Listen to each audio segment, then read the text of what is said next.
Une nouvelle fois, les oiseaux de mauvais augure ne seront pas satisfaits. Les opposants à la réforme des retraites étaient encore très nombreux sur Avignon à l'appel de toutes les organisations syndicales du département. Nous sommes encore 15 000 aujourd'hui en Avignon pour protester contre une loi sur les retraites imposée par un gouvernement dont la politique est mise exclusivement au service des plus riches et du patronat. Il est possible de poursuivre ce mouvement à condition d'enraciner toujours au plus près des salariés les formes de la protestation et de bien en articuler toutes les facettes sur les retraites, la défense de l'emploi, du pouvoir d'achat et de la protection sociale.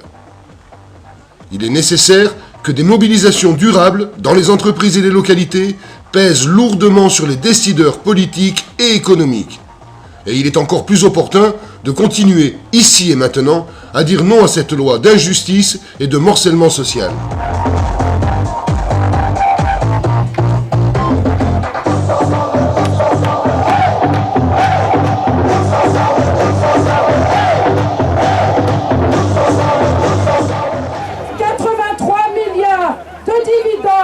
Ont été distribués au premier semestre par les entreprises du CAC 40.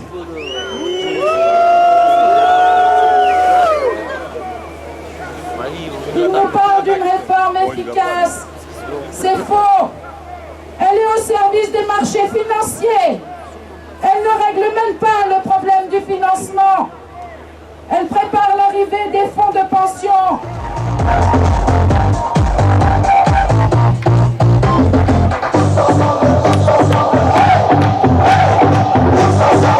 Toute attitude qui viserait à renvoyer notre action à des rendez-vous politiques ne ferait que désorienter les salariés et elle ne ferait qu'affaiblir leur engagement revendicatif pour les jours, les mois et les années à venir.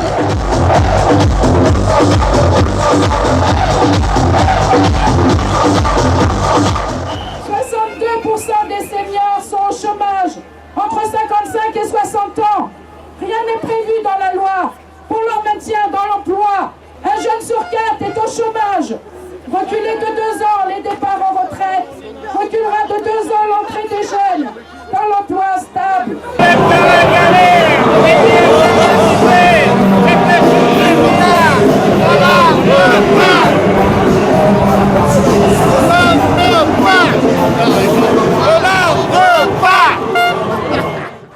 Rien ne doit nous empêcher de maintenir à tous les niveaux notre détermination et notre démarche unitaire pour gagner la permanence de l'action, durer pour continuer de peser, quelle que soit la configuration intersyndicale du moment.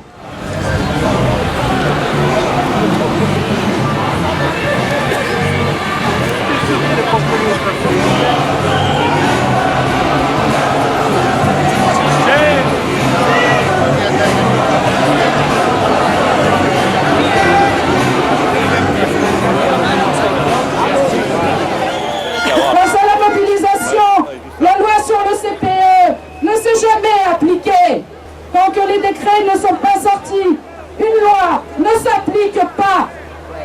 L'adoption de la loi par un Parlement aux ordres ne la rend pas plus légitime.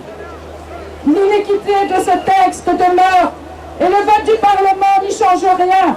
La question des retraites renvoie avant tout à la question du partage de la richesse produite. Dans cette situation, il importe de ne rien lâcher et de poursuivre le processus de mobilisation jusqu'au retrait pour une autre réforme des retraites assise sur un mode partage des richesses. Tous ensemble, hey, hey.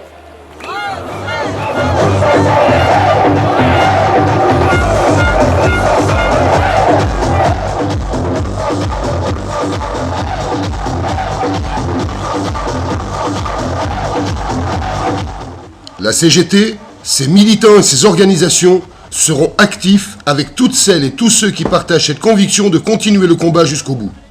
Car c'est bien tous ensemble et par le rapport de force que nous parviendrons à gagner sur le long terme.